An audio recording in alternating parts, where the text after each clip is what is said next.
हाँ तो दोस्तों इस नामकरण वाली सीरीज में आगे बढ़ता हूँ मैं। देखो भाई, मैंने आपको बता दिया था कि जो नोमेनक्लेचर है उसकी उसके बारे में कैरोलस लीनियस ने कैसे टैक्सोनॉमी को डिस्क्राइब किया। अच्छा, कैरोलस लीनियस ने तो नहीं किया टैक्सोनॉमी को डिस्क्राइब।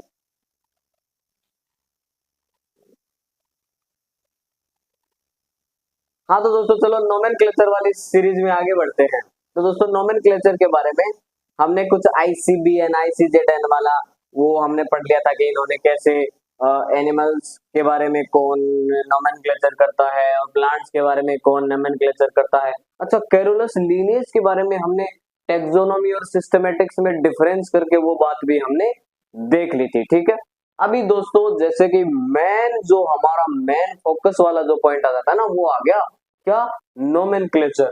तो दोस्तों देखो, बहुत सारे साइंटिस्ट आए, और बहुत सारे साइंटिस्ट ने अपनी अपनी बात की। जैसे कि मैं ये वाला मेथड की बात करता हूँ, पोलिनोमियल नेम नोमेनक्लेचर या नेम। देखो भाई, पोली बोले तो बहुत सारे, नोमियल बोले तो नाम की बात हो रही है।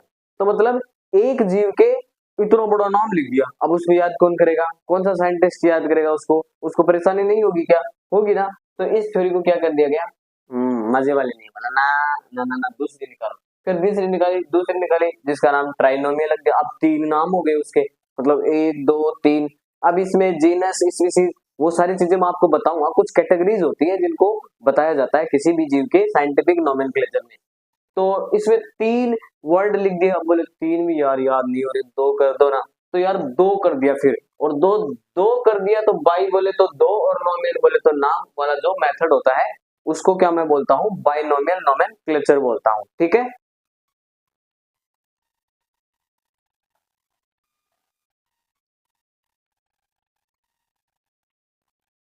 वो बीच में क्या है कि लाइट चलेगी, तो मैं देख रहा था कैमरे में ठीक दिख रहा है कि नहीं दिख रहा है, मतलब ठीक ठाक ही दिख रहा होगा। ये जो बाइनोमियल होते हैं ना दोस्तों, यही सबसे ज्यादा मोस्ट एक्सेप्टेड थ्योरी है, मतलब सबसे ज्यादा इसी को माना जाता है। दो ही तो नाम है यार, याद कर लो, क्या दिक्कत लग रही है। कैरोलस लीनियस ने ही दिया था। अब दोस्तों इसकी कैरोलस लीनियस की कुछ बुक्स हैं, इनके ऊपर क्वेश्चन पूछा जा सकता है। एक है फिलोसोफिया बोटनिका। बाइनोमियल जो पद्धति है ना, इसका थोड़ा सा इस बुक में इसने यूज किया था। सेम ये बुक भी कैरोलस ने ही लिखी थी, लीनियस ने लिखी थी। तो स्पीसीज प्लांटेरम, इसमें इसने प्लांट्स का जो साइंटिफिक नेम था वो लिखा था। कौन सी पद्धति यूज की, बाइनोमियल। फिर इसने निकाली सिस्टेमा नेचुरी। इंपॉर्टेंट क्वेश्चन बता रहा हूँ दोस्तों। तो सिस्टमा नेचुरी जो है उसमें इसने किसका नोमेनक्लेचर किया, पद्धति क्या है, बाइनोमियल, लेकिन किया क्या है इस बार, एनिमल का। इसमें कौन सा किया था, प्लांट्स का किया था। ठीक है, अब देखो इधर मैं दोस्तों, नोमेनक्लेचर का रूल होता है, जैसे कि मैंने आपको पहले बताया कि एक रूल होता है, एक प्रोसीजर होता है, कुछ प्रिंसिपल होते हैं, कुछ स्टैंडर्ड होता है। ऐसे नहीं उठा के कुछ भी कर दिया भैया। पहले उसका बाहरी आकार आकृति सब कुछ देखा जाएगा, फिर इंटरनल एनाटॉमी देखी जाएगी, फिर उसकी फिजियोलॉजी देखी जाएगी, इकोलॉजी देखी जाएगी, कैसे इन्वायरमेंट से इंटरेक्ट करता है, कौन कौन सी फूड चेन में है, सारी चीज देखी जाएगी उसकी। फिर उसके बाद में जब उसका नाम लिखूंगा तो नाम भी ऐसे नहीं लिख दिया, एबीसीडी लिख दिया, ऐसे नहीं। इस नाम में भी एक प्रोसेस होता है, उस नाम की जो प्रोसेस है, इसके पॉइंट है, ये पॉइंट एक एक पॉइंट आपको पता होना चाहिए, एक एक पॉइंट पर क्वेश्चन बनता है। तो पहला क्वेश्चन देखो, scientific name are derived from Latin language. अब देखो दोस्तों, जितने भी साइंटिफिक नेम है ना, वो लेटिन लैंग्वेज में लिखे जाते हैं। मैं दूसरा पेन ले लेता हूं। जितने भी साइंटिफिक नेम होते हैं वो कौन सी लैंग्वेज में लिखे जाते हैं, लेटिन लैंग्वेज। अब वो बोलेगा लेटिन लैंग्वेज कौन सी लैंग्वेज है, बोले भाई इसको मैं कहता हूँ डेड लैंग्वेज या साइंटिस्ट की लैंग्वेज। देखो दुनिया में किसी कंट्री की कोई ऐसे ये कोई वो लोकल लैंग्वेज नहीं है, लेटिन लेटिन जो लैंग्वेज है, इसलिए इसको मृत लैंग्वेज कहा जाता है। इस लैंग्वेज का यूज साइंटिस्ट करते हैं अपने काम को कर चलाने के लिए, अपने रिसर्च के लिए। तो ये साइंटिस्ट की लैंग्वेज कहलाती है। वैसे कोई पर्टिकुलर कोई लैंग्वेज नहीं है ये किसी देश की। तो दोस्तों क्या है, जो लीनियस जो था ना, उसने अपनी स्टूडेंट लाइफ में इस लैंग्वेज को बनाया था। मतलब अपने स्टूडेंट लाइफ में वो कुछ ट्रिक ट्रिक खेलता होगा, तो उसने इसी ट्रिक्स ट्रिक्स का यूज करके ऐसे नाम दे दिया। ये वाली लैंग्वेज मेरी लैटिन लैंग्वेज है। तो वो साइंटिस्ट जब बना तो उसकी लैटिन लैंग्वेज ये ब्रांड फेमस हो गया, बाकी है कोई वैसे लैंग्वेज है नहीं। ठीक है दोस्तों।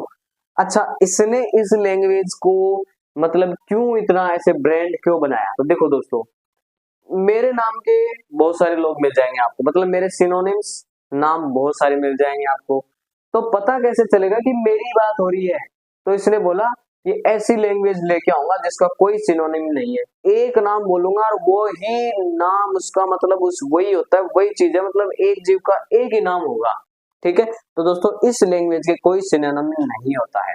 दूसरी चीज, अगर मान लो कोई भी जीव का नाम हम इंग्लिश में या किसी अदर या लैंग्वेज में लिख रहे हैं जिसके बहुत ज्यादा सिनोनिम्स होते हैं, तो उसको क्या किया जाता है, लेटिनीकरण किया जाता है, उसका लेटिनाइज्ड किया जाता है, उस लैंग्वेज को क्या किया जाएगा, लेटिनाइज्ड किया जाएगा, तब जाके उसका साइंटिफिक नेम लिखा जाएगा, ऐसे नहीं कि कुछ भी लिख दिया। ठीक है, तो अगर लीनियस के बाद में भी कोई नामकरण दे रहा होगा तो वो भी पहले लेटिनाइज्ड करके ही देगा उसको, क्योंकि वही साइंटिस्ट की लैंग्वेज है। दूसरा पॉइंट दोस्तों बहुत इंपॉर्टेंट बात है, each organism have one scientific name, एक ही साइंटिफिक नेम होगा एक ऑर्गेनिज्म का, ऐसे नहीं कि मेंजिफेरा इंडिका कोई डोमेस्टिका कुछ भी बोल दूंगा, ऐसे Mangifera indica means mango, mango Mangifera indica एक ही नाम होगा। ठीक है, लेकिन इस नाम में, इस जो नाम है इसके दो कंपोनेंट।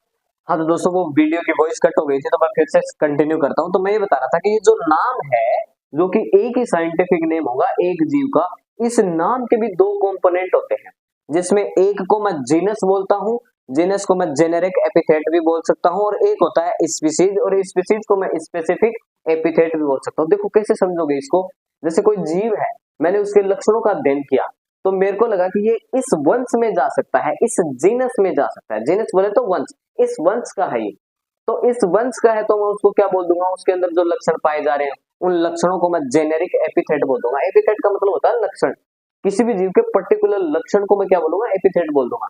तो अगर जीनस के लक्षणों के बारे में बता रहा हूं तो जेनेरिक एपिथेट हो जाएगा।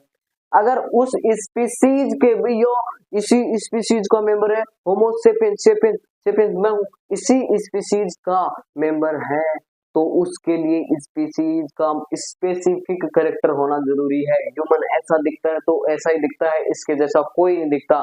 इसके जीनस में और भी प्राणी हो सकते हैं बट ह्यूमन के जैसा कोई नहीं दिखता, तो ह्यूमन के कुछ यूनिक फीचर होते हैं तो उनको मैं बोलता हूँ स्पेसिफिक एपिथेट, जिसको मैं स्पीसीज भी कह सकता हूँ। तो दोस्तों जैसे कि एग्जांपल मैं बता रहा हूँ, यहाँ पर मैंने मैंगो ले लिया, मैंगो का साइंटिफिक नेम क्या बता रहा हूँ, मेंजिफेरा इंडिका, मेंजिफेरा इंडिका इसका नाम हो गया, तो इसमें मेंजिफेरा तो क्या हो गया, जीनस का नाम हो गया, उसके वंश का नाम हो गया, इंडिका क्या हो गया मेरे प्यारे बच्चों, स्पीसीज का नाम हो गया। तो इसका लिखने का तरीका बहुत इंपॉर्टेंट है, वो समझना है आपको। देखो कैसे समझोगे, ऐसे समझोगे, मेंजिफेरा इंडिका में मैंने क्या किया है, मेंजिफेरा में एम जो फर्स्ट लेटर वो किससे लिखा है, कैपिटल में लिखा है, ऐसे ही लिखना है, ऐसे लिखना है, ऐसे ही लिखना है, इससे अलग हट ही नहीं सकते आप। इंडिका में देखो आई जो है वो मैंने पहला फर्स्ट लेटर कैसा लिखा है, स्मॉल लिखा है, ऐसे ही लिखना है। फिर उसके बाद में दोस्तों अगर मैं हाथ से कॉपी में लिख रहा हूं ना, तो अगर मैं हाथ से कॉपी में लिख रहा हूं तो इस नाम के नीचे मेरे को अंडरलाइन करनी पड़ेगी, तो अंडरलाइन पूरा कर दूंगा, नो भाई नो क्या कर रहा है, जीनस के नीचे अलग अंडरलाइन और इंडिका के नीचे अलग अंडरलाइन। तो दोस्तों अंडरलाइन भी बहुत इंपॉर्टेंट है, मैं कह रहा हूं ना, एक एक पॉइंट बहुत इंपॉर्टेंट है दोस्तों। तो यहां तक की बात हो गई, तो ये तो दो ही, अभी तो दो ही आए हैं, अभी और भी रूल है इसमें, तो वो भी मैं आगे कंटिन्यू करूंगा क्लास देखें दोस्तों। इससे पहले आपको लेक्चर में बने रहना है और ज्यादा से ज्यादा इसको शेयर करना है आपको, क्योंकि आप यार शेयर करोगे तभी व्यूज आएंगे, व्यूज आएंगे तो मैं मोटिवेटेड रहूंगा। और दोस्तों आपको कहीं जाने की जरूरत नहीं है, मेरा सेटअप भले ही हल्का हो सकता है, मैं बार बार कहता हूँ आपको, लेकिन मेरे कंटेंट में जो दम है ना, वो क्वालिटी, वो ही कहता है जोरी, वो क्या कहते हैं, हीरे की पहचान जो है वो जोरी कर सकता है। तो वही बात है दोस्तों, ठीक है, अभी टाटा बाय बाय करो।